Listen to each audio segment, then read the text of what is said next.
Halo, selamat datang kembali di Antara Pikiran. Sebuah tempat kecil di internet, tempat kita duduk sebentar, menarik napas pelan, lalu membaca dunia di antara halaman-halaman buku.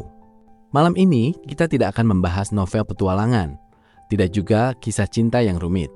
Kita akan membuka sebuah buku tentang sesuatu yang sebenarnya sangat dekat dengan hidup kita. Uang, pilihan, kerja, harga, dan cara manusia mengambil keputusan.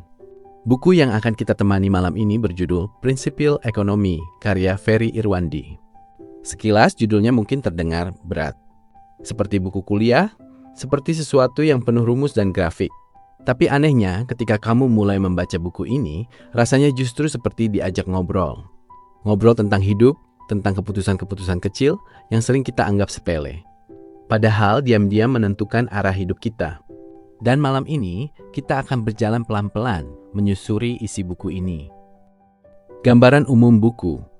Prinsipil Ekonomi, bukan buku ekonomi dalam arti yang biasanya kita bayangkan. Buku ini tidak mencoba membuat kita menjadi ekonomi, tidak juga memaksa kita memahami teori ekonomi yang rumit. Justru sebaliknya, Ferry Irwandi mencoba melakukan sesuatu yang lebih sederhana dan mungkin lebih penting. Dia mencoba menjelaskan bahwa ekonomi sebenarnya bukan tentang uang semata. Ekonomi adalah tentang cara manusia mengambil keputusan. Setiap hari kita memilih bangun atau menunda alarm, memilih menabung atau membeli sesuatu yang sebenarnya tidak terlalu kita butuhkan, memilih bekerja keras atau mencari jalan pintas. Dan semua pilihan itu, disadari atau tidak, memiliki konsekuensi. Disinilah buku ini menjadi menarik. Karena ia tidak berbicara tentang ekonomi sebagai teori besar. Ia berbicara tentang ekonomi sebagai sesuatu yang terjadi di kepala kita. Tentang cara kita menimbang pilihan, tentang bias-bias yang sering tidak kita sadari. Tentang bagaimana manusia kadang membuat keputusan yang tidak sepenuhnya rasional. Dan membaca buku ini rasanya seperti sedang diajak menyalakan lampu kecil di dalam pikiran kita. Lampu yang membantu kita melihat bagaimana kita sebenarnya hidup. Inti gagasan utama buku. Salah satu gagasan paling penting dari buku ini sebenarnya sangat sederhana. Manusia hidup dalam keterbatasan. Waktu kita terbatas, energi kita terbatas, uang kita terbatas. Karena itu, kita tidak bisa mendapatkan semuanya sekaligus. Setiap pilihan selalu berarti meninggalkan pilihan lain. Dalam ekonomi, ini disebut sebagai trade-off. Tapi dalam kehidupan sehari-hari, ini berarti sesuatu yang lebih personal.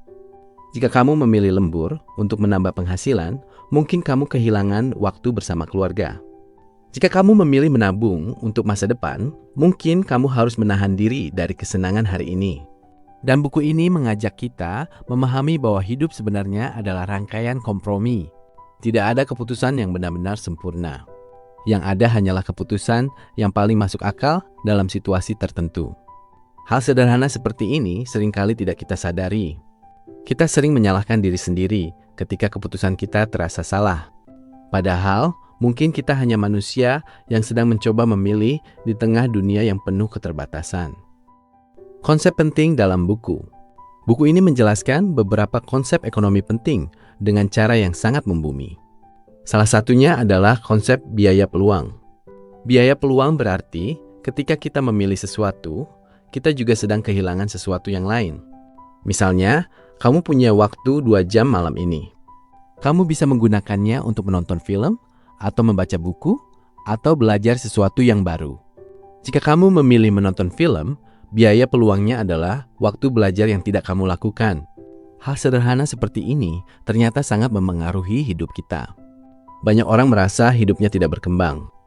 Bukan karena mereka tidak punya kesempatan, tapi karena mereka tidak benar-benar menyadari apa yang mereka tukarkan dalam setiap keputusan kecil.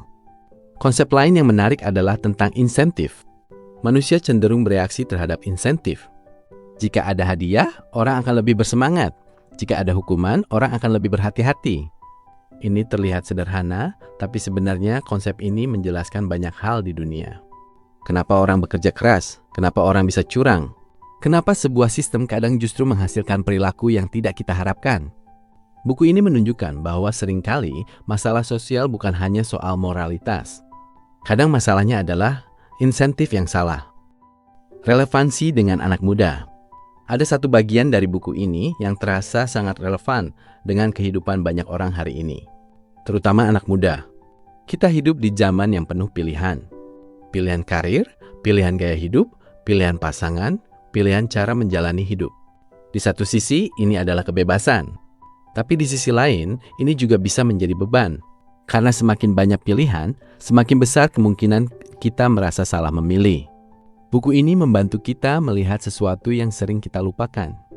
Bahwa tidak ada hidup yang benar-benar bebas dari konsekuensi. Setiap jalan memiliki harga. Jika kamu memilih stabilitas, mungkin kamu kehilangan petualangan. Jika kamu memilih kebebasan, mungkin kamu kehilangan rasa aman. Dan itu tidak apa-apa. Karena hidup memang seperti itu. Membaca buku ini membuat kita sedikit lebih damai dengan kenyataan bahwa kita tidak bisa memiliki semuanya. Dan mungkin kita memang tidak perlu memiliki semuanya. Refleksi pribadi. Ada satu perasaan yang muncul ketika membaca buku ini. Perasaan yang cukup aneh, karena buku ini bukan buku motivasi. Ia tidak berkata bahwa kamu bisa mendapatkan apa saja jika bekerja cukup keras. Justru sebaliknya, buku ini mengingatkan bahwa hidup penuh keterbatasan. Dan anehnya, kesadaran itu justru terasa menenangkan karena seringkali kita terlalu keras pada diri sendiri. Kita merasa harus selalu membuat keputusan yang sempurna, harus selalu memilih jalan terbaik, harus selalu tahu apa yang kita lakukan. Padahal manusia tidak pernah benar-benar tahu. Kita hanya mencoba memahami dunia sedikit demi sedikit. Mencoba membuat keputusan yang cukup baik dengan informasi yang terbatas. Dan mungkin itu sudah cukup. Kelebihan dan kekurangan buku. Salah satu kelebihan terbesar buku ini adalah cara penyampaiannya. Bahasanya ringan. Contohnya dekat dengan kehidupan sehari-hari. Dan penjelasannya tidak terasa seperti kuliah ekonomi. Lebih terasa seperti percakapan. Seolah-olah ada seseorang yang duduk di seberang kita, lalu berkata, "Hei, pernah nggak kamu berpikir kenapa manusia melakukan hal-hal tertentu?"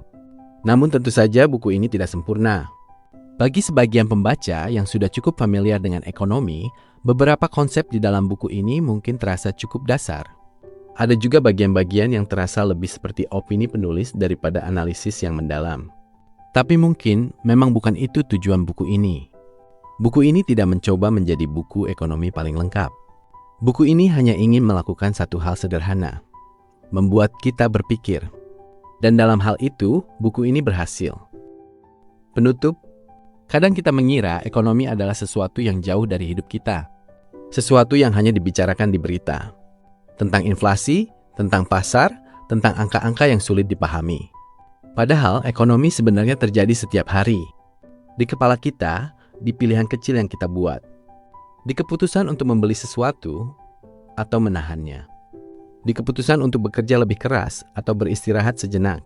Buku Prinsipil Ekonomi mengingatkan kita bahwa memahami dunia seringkali dimulai dari memahami cara kita berpikir. Dan mungkin dengan memahami itu, kita bisa sedikit lebih bijak dalam menjalani hidup, sedikit lebih tenang dalam membuat keputusan, dan sedikit lebih memaafkan diri sendiri ketika pilihan kita ternyata tidak sempurna. Karena pada akhirnya, hidup bukan tentang selalu benar. Hidup adalah tentang terus belajar. Pelan-pelan, halaman demi halaman. Di antara pikiran, jangan lupa like, comment, and subscribe. Bye!